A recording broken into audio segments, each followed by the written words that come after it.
Mga ka-business, baka samantalahin ko itong pagkakataon na to. Kung po pwede po sana, lalambing ako sa inyo. Supportahan niyo po yung Anime Reactors TV. Solid ka business po yan. Tapos ano po kasi siya, bedridden na po, mga ka-business. So sa pamamagitan ng pagbablog, awa ng Diyos nga, na-monetize na siya. Nagkakaroon siya ng kaunting revenue. Kaya maliliit lang kasi yung views niya. Baka pwede po suportahan natin si Anime Reactors TV. Yan. Pero bedridden na po siya. Kaya mapapansin nyo yung at least na mukha niya, pinapakita niya.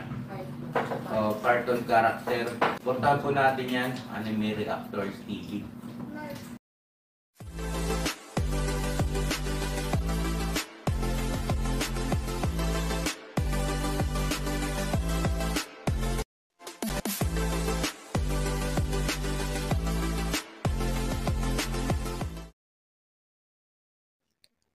Hello guys, mapagpalang araw po sa ating lahat. Narito pong muli ang inyong lingkod, Anime Reactors TV. At sa mga hindi pa po nakaka-subscribe dyan sa aking munting channel, ay baka pwede naman pong makipindot na po na subscribe button. At makilike and share na rin po ng aking mga video. At patuloy din po natin suportahan ang Mag-amang Ka-Business Official at Papa Dins TV. At ganun din po yung kanilang second YouTube channel na Ka-Business Family.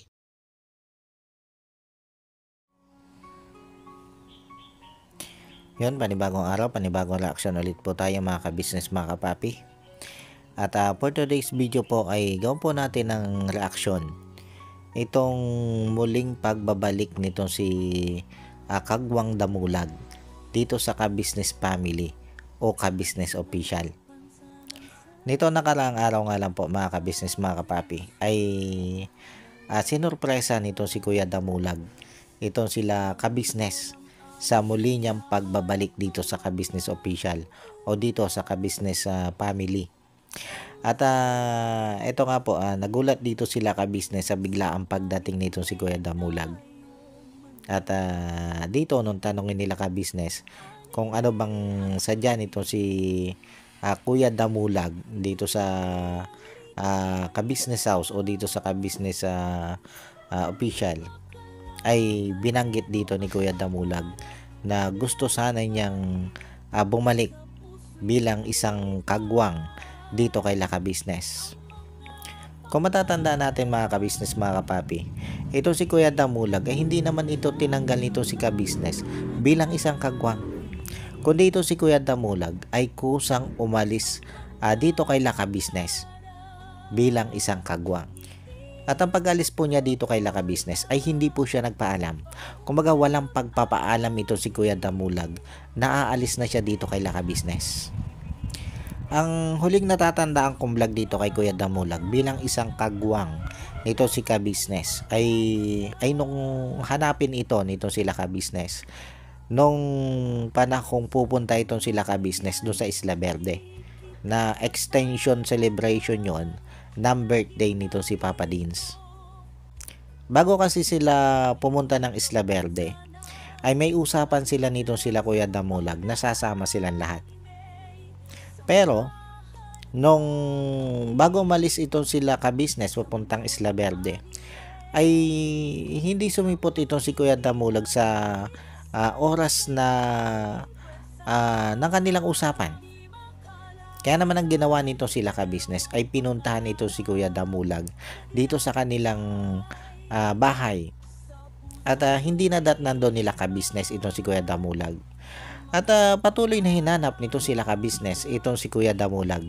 At pinuntahan ito doon sa lugar nung kanyang asawa. Parang ang tanda ko nga ilan yata doon sa lugar ng asawa niya yung pinuntahan nito sila Ka-Business. Na nakita lang nila Ka-Business doon ay yung motor na ibinigay ni Ka-Business dito kay Kuya Damulag. Pero itong si Kuya Damulag ay wala doon. At ang tanda kong sabi nung kanyang asawa o nung isa sa asawa niya ay si Kuya Damulag ay nagbabiyahe. Kumbaga wala doon. At dahil sa kapos na rin sa oras ito sila ka-business, para maghanap pa na maghanap dito kay Kuya Damulag, para sugsugin pa ito ng sugsugin kung nasaan, ay nagpa siya silang hindi na lang isama ito si Kuya Damulag doon sa lakad nilang yon, papuntang Isla Verde. Kasi wala na yung oras. Kailangan na rin nilang umalis. Pero habang sila nandun sa ka-business house at nagagayak, paalis nga po papunta doon sa Isla Verde, ay nagbaka sakali pa rin silang dadating itong si Kuya Damulag. Pero hanggang sa oras na kasi sila umalis, ay walang Kuya Damo na dumating sa ka-business house para sumama nga po doon sa lakad nila doon sa Isla Verde. At simula nun mga ka-business mga kapapi, ay hindi na ulit natin nakita itong si Kuya Damulag sa vlog nitong si ka-business. Bagamat pagdating nila ka-business galing doon sa Isla Verde, ay sinubukan pa rin nilang hanapin itong si Kuya Damo. Kaya lang kahit anong hanap nila, ay hindi nila natagpuan o nakita itong si Kuya Damo. Ika nga ay mahirap hanapin yung taong ayaw magpahanap. At ayon dito kay ka-business, ay pagkatapos naman nun ay nakausap nila itong si Kuya Damo. At off-cam na po yun, hindi na nakablog. At ang naging desisyon nga daw po ni Kuya Damo ay hindi na lang pumasok dito kay ka-business. At ang sabi daw ni Kuya Damo ay mas masaya siya doon sa pagta-tricycle. Kumbaga yun na lang yung gusto niyang gawin. At syempre ginalang ni ka-business ang desisyong yun ni Kuya Damo. Kaya naman nagulat din ito si ka-business dito sa nalaman nila dito kay Kuya Damo, na ito si Kuya Damo nga daw po ay mayroon ng sariling YouTube channel. Dahil sabi nga po nito si ka-business ay akala niya ay dito sa pagta-tricycle masaya itong si Kuya Damo. Kumbaga, mas masaya siya doon sa pagta-tricycle kumpara doon sa pag-YouTube o sa pagbablog. Kaya nagtaka si ka-business bakit meron na itong YouTube channel kung doon siya masaya sa pagmamaneho o doon sa pagta-tricycle. Pero ang paliwanag naman dito ni Kuya Damo, nito nga makausap na siya nito sila ka-business, ay parang sinubukan din lang niya. Kumbaga sinubukan lang niya yung mag-YouTube o mag-upload ng mga video sa YouTube.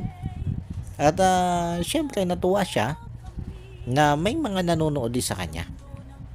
Kaya naman itinuloy-tuloy na rin niya yung pag-upload doon sa kanyang YouTube channel. Yan yung paliwanag ni Kuya Damo. At patungkol naman doon sa hindi na niya pagbalik dito kay ka-business dati, ay ang naging paliwanag naman dito nito si Kuya Damo, nitong balik niyang ito kay ka-business, ang paliwanag niya dito kung bakit hindi na siya pumasok dito kay ka-business, kung bakit tinanggal niya yung sarili niya bilang isang kagwang, ay dahil nahihiya na daw siya dito kay ka-business. Dahil nga po dun sa lagi niyang pag-absent nang walang pagpapaalam dito kay ka-business. Kumbaga, yun yung rason niya. Yun yung naging rason nito si Kuya Damulag, yung naramdaman niyang hiya. Dahil doon sa kanyang mga ginagawang, yun nga po, yung pag-absent ng hindi man lang nagpapaalam o wala man lang pagpapasintabi dito kay ka-business. At maging siguro doon sa ginagawa niya na oo siya doon sa mga lakad nila ka-business, yung katulad niya yung halimbawa nung punta nila ng Isla Verde na hindi naman siya sumama pero umuo siya, nasasama siya. Nakakahiya naman talaga yun. At saka alam nyo mga ka-business, mga kapapi, doon sa ginawa kasi ni Kuya Damo na laging pagpapaasa na ganon, halimbawa nga yung sasabi niya sasama siya sa mga lakad nito sila ka-business tapos hindi naman siya dumarating, ay talagang nakakaasar yung ganong pag-ugali.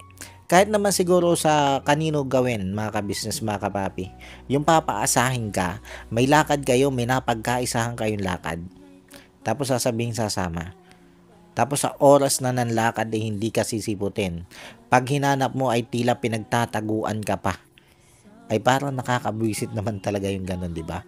Di ba mga ka-business, mga kapapi? Parang nakakairita yung ganong ugali. At sa ganitong pinakitang ugali nitong si Kuya Damo, nung panahong yon, ay hindi lang ito sila ka-business ang nainis sa ganong ugali nito si Kuya Damulag, kundi marami sa mga viewers at supporters nito si ka-business ay nainis din dito kay Kuya Damulag. At marami nga ang nagsabi kay ka-business o nagsuggest kay ka-business na bitawan na ito si Kuya Damulag, tanggalin na ito bilang isang kagwang.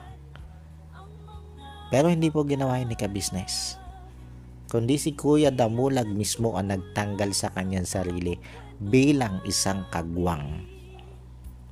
At eto nga po, sa muli niyang pagbabalik, ay siya na rin yung nagdesisyon na siya ay papasok muli bilang isang kagwang ni ka-business.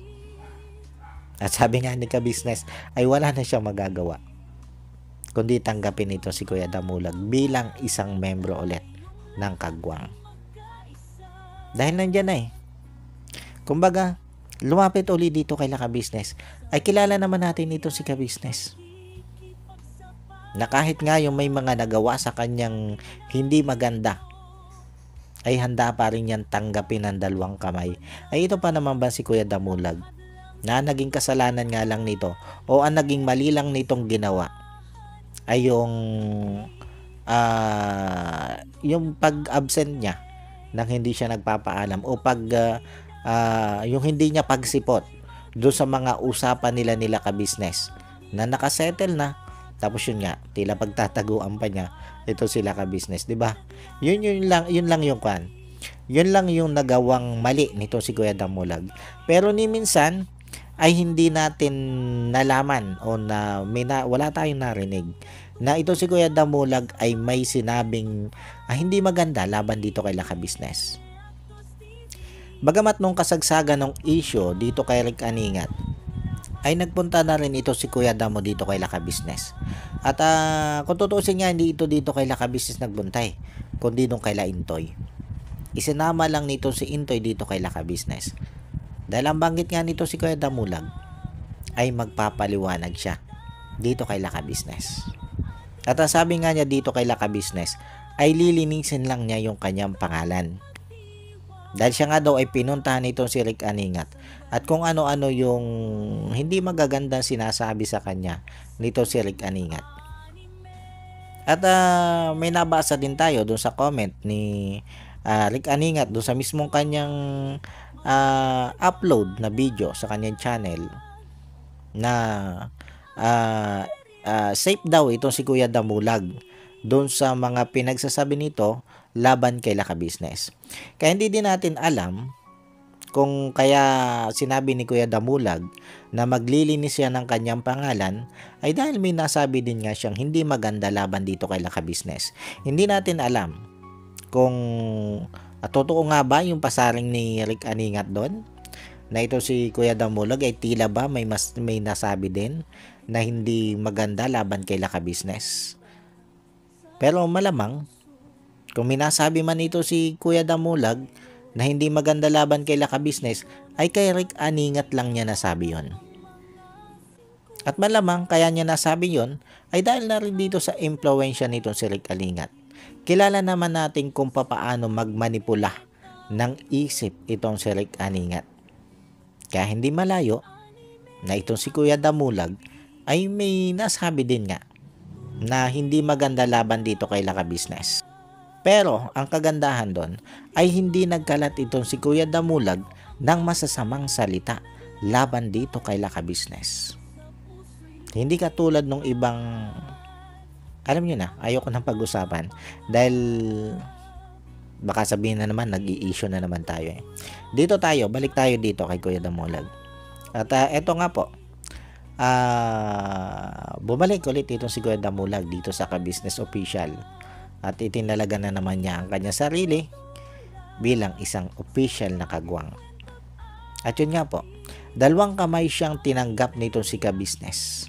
At kita naman natin mga ka-business, mga kapapi, na niyaka pa siya ni ka-business nung siya'y makita. Ganon winelcome ni ka-business itong si Kuya Damulag sa muli nitong pagbabalik dito sa Ka-Business Family o Ka-Business Official. At sana itong pagbabalik na ito ni Kuya Damulag dito sa Ka-Business Family o Ka-Business Official ay talagang desidido na siya. Seryoso na siya at sana ay totoo yung sinasabi niya na bukal yun sa kanyang kalooban. Na ang puso at isipan niya ay nandito kay Laka Business. Na kaya siya pumunta o bumalik dito kay Laka Business ay dahil dito siya masaya.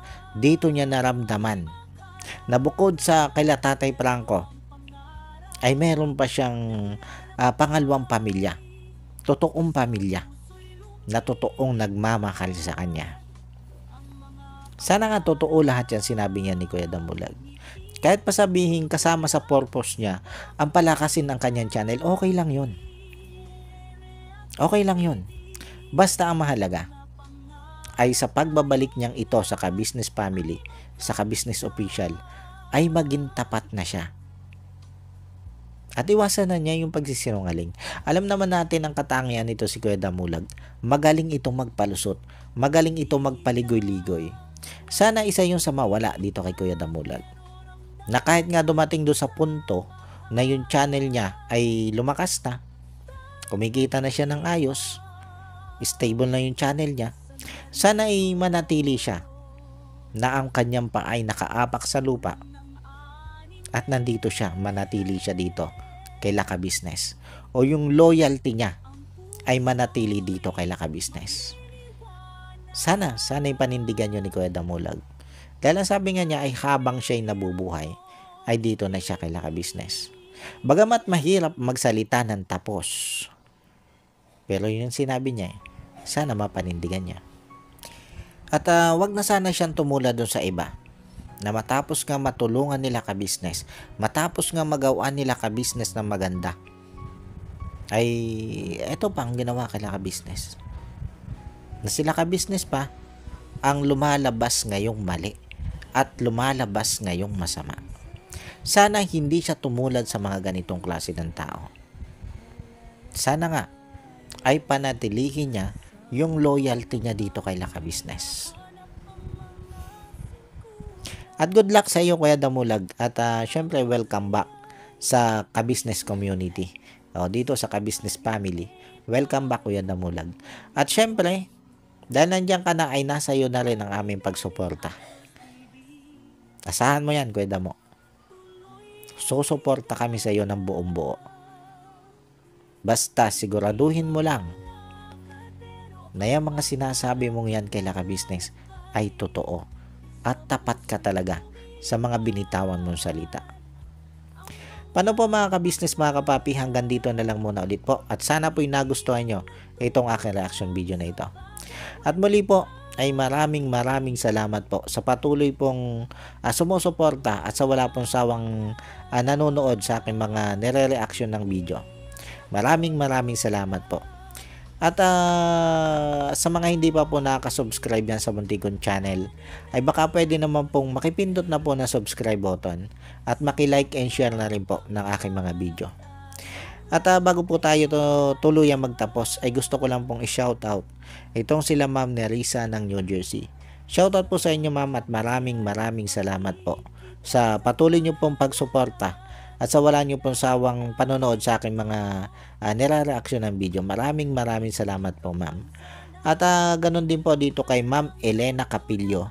Shoutout po sa inyo Ma'am at maraming salamat din po sa patuloy nyo pong pagsuporta at sa wala nyo din pong sawang panonood sa aking mga nire-reaction ng video. Maraming salamat po Ma'am. At shoutout din po dito sa isa kong idol na si Wakiwak TV. Shoutout sa iyo idol. At shoutout din po dito kay Jewel Channel. Shoutout po sa inyo sir. At ganun din po dito kay Papa Sundot. Shoutout sa iyo Papa Sundot. At suportahan din po natin yan. Kaibigan po yan ni Papa Dins, Papa Sundot. At ganun din po dito sa mga magigiting nakagwang nitong si Ka-Business. Na ito nga po sila Kagwang Intoy Official, Kagwang Bay Papaya Official, Kagwang Boknoy Official, Kagwang Bornok Official, Kagwang Bugi Official, Kagwang Bong Official, nasa hanggang sa ngayon nga po ay hindi pa rin pumapasok. At ito na po, dito sa kababalik pa lang po na Kagwang, na si Kagwang Damulag Official. Shoutout po sa inyo at suportahan po natin silang lahat. At ganoon din po yung aking mga kasama reaktor na sila Taong Gala, Kalingap Turak, Katangay PLC, Mamplers Channel, Alminda Mix Vlog, Analisa Reality Vlog, MK Enday Okrite TV at Joyce 27 TV. Shoutout po sa inyo. At muli po ay maraming salamat po. And God bless po sa inyong lahat. Anime Reactors, shoutout po. Suportahan natin yan si Anime Reactors TV. Yan, pakisupport po natin. Siya po ay isang bedridden na mga ka-business. Check nyo po yung kanyang YouTube channel, Anime Reactors TV. Siya po isang bedridden na, ayan, kahit papano nakakagawa-gawa siya ng mga reaction video patungkol sa ka-business official. Suportahan po natin para kahit papano magkaroon siya ng revenue. May magamit siya sa pambili-bili man lang ng gamot, ano po mga ka-business.